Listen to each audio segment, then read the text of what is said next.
Welcome to the Workshed! Let's take a look at the history of the Nintendo handheld consoles. To be considered a console, we're talking about cartridge-based, multi-game platforms. So sorry, mini classics, Pocket Pikachu, also known as Pokemon Pikachu, Pocket Pikachu 2, Pokemon Mini, or Pokewalker. Man, do people like Pokemon? The only exception to those rules is the thing that started it all. The Game & Watch series that was released between 1980 till 1991. They were designed by the great Gunpei Yokai, who was inspired while watching a bored businessman playing with a calculator while on a train. There were 60 different games and over 43.4 million units were sold.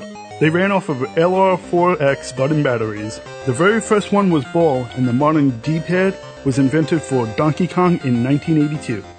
Multiple companies helped Nintendo create the Game & Watch units, including Mego, CGL, JI2L, Futuretronics, Burn & Grabber and Company, and Video Posh. In 1989, Gunpei Yokai created the one that started it all, the Game Boy. It's an 8-bit handheld with a 2.6-inch, 160 by 144 pixel screen capable of displaying 4 shades of olive green. 733 games were created, with Tetris being the best-selling. Due to South Korea banning Japanese cultural imports at the end of World War II, the Nintendo Game Boy was distributed by South Korean company Hyundai and was named the Mini Kompoy. In 1993, Russian cosmonaut Alexandra A. Sabrov blasted off aboard a SUV TM-17 rocket to the Mir space station. Stashed among his personal gear was a Nintendo Game Boy and Tetris game cartridge. That Game Boy spent 197 days aboard Mir with Sabrov, and upon returning to Earth was auctioned off at a Russian space history auction at Sotheby's Auction House in 1996 for $1,220, which is inflated for today $1,918. January 1st, 1995, Nintendo released several Game Boy models with colored cases advertising them in the Play It Loud campaign. The Play It Loud screens also have a darker border than the normal Game Boy. In 1995, the unsuccessful Virtual Boy was also created by Gunpei Yokai. It was originally $180, which is adjusted for inflation to be around $290 today. Only 770,000 Virtual Boy units were sold, and it weighed around 5 pounds with only 22 games released. The original prototype for the Virtual Boy was blue and was actually supposed to be worn on the player's head like goggles, which would have been a lot better. The prototype also had a screen on the controller, but the purpose for that is unknown. Even though there was an expansion port for 2-player modes, the cable that made this possible was never released due to the fact that the system was discontinued so quickly. A full-color Virtual Boy was impossible to release in 1995 due to the fact that high-efficiency blue and green LEDs only became available in 1996. The Virtual Boy, which uses an oscillating mirror to transform a 1D line of dots to a 2D field of dots, requires high-performance LEDs in order to function correctly. Without the high-efficiency blue and green LEDs, the Virtual Boy was stuck with a red-only display. To make up for the poor performance of the Virtual Boy, Gunpei Yokai made the Game Boy Pocket in 1996. Sadly, this was Gunpei Yokai's last Nintendo product before being struck and killed by a car on October 4th, 1997. The Game Boy Pocket was a smaller and lighter version with a sharper screen with more black and white coloring. The link cable port was also changed to the smaller Generation 2 link cable. 2 years later, Nintendo added a backlight to the Pocket and released the Game Boy Light exclusively in Japan. So lucky! However, later that year, everyone got the Game Boy Color designed by Satoru Okada. The Game Boy Color logo has different colors for each letter in the word color to represent each of the colors the system was originally manufactured in. There was 469 games for the system, with Pokemon Gold and Silver as the top seller, and notably introduced motion controls with Kirby Tilt and Tumble.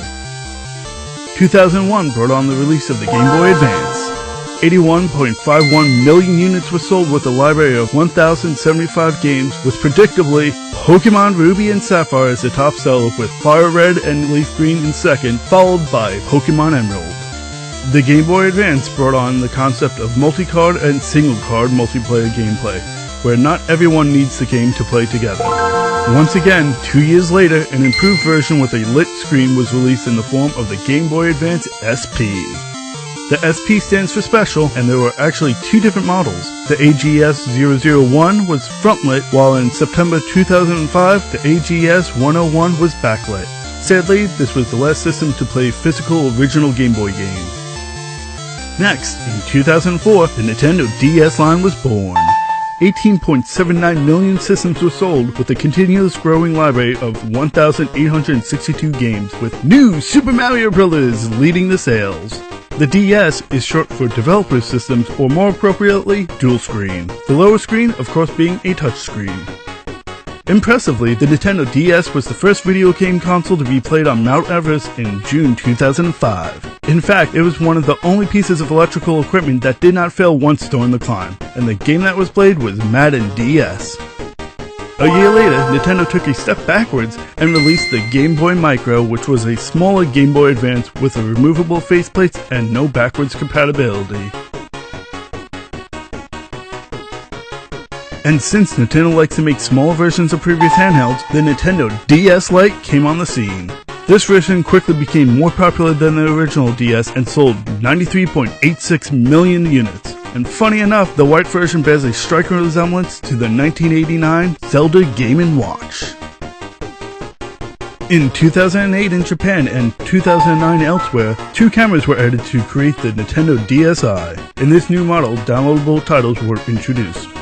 You can find an Easter egg in the DSi sound recorder. If the player keeps a sound clip paused and idle for around a minute, the DSi will play the Super Mario Bros. Overworld theme song using a pitch based on that paused sound clip. Later on, Nintendo decided to go the opposite route and create a larger model called the Nintendo DSi XL. In 2011, Nintendo invented some very impressive technology and made a glasses-less 3D screen. This was then implemented into the Nintendo 3DS. This console also had a few of its own Easter eggs. Making noise into the microphone while on the system settings screen will cause the icons to spin around the wrench. While doing this, the Wi-Fi helper icon can be seen on the back of the internet icon. And of course, back to the 3DS sound app. While playing a sound file, switching to the Game & Watch soccer background and pressing any button will allow you to take control and play the game. 1 year later, Nintendo upped the size again with the Nintendo 3DS XL.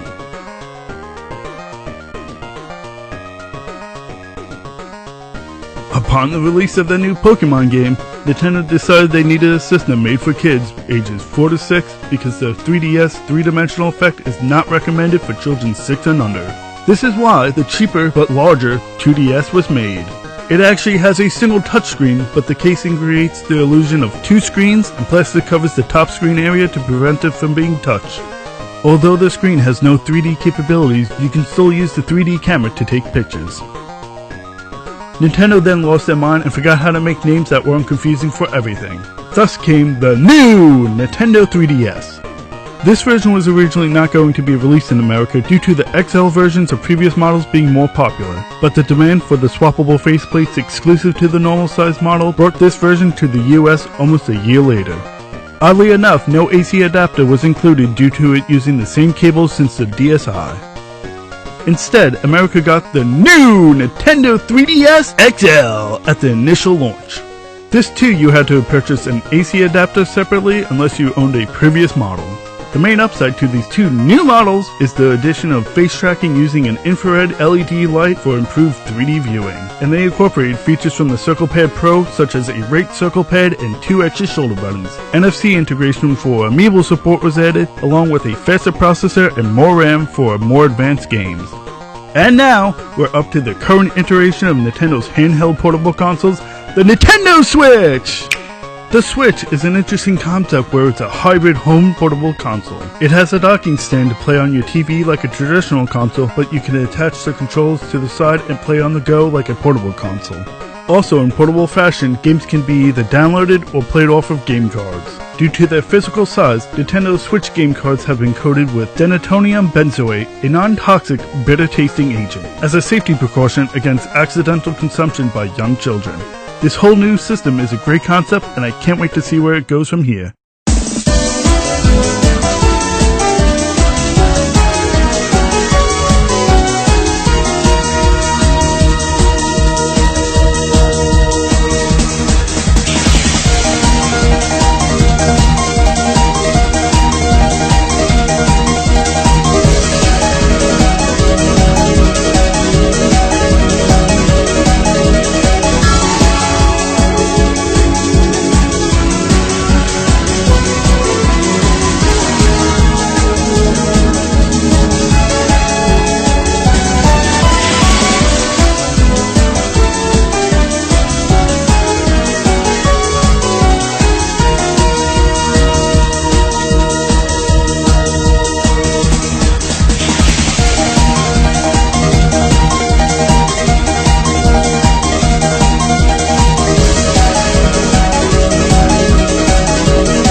Thank you so much for watching.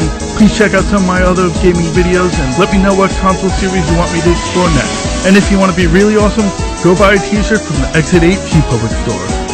See you next time.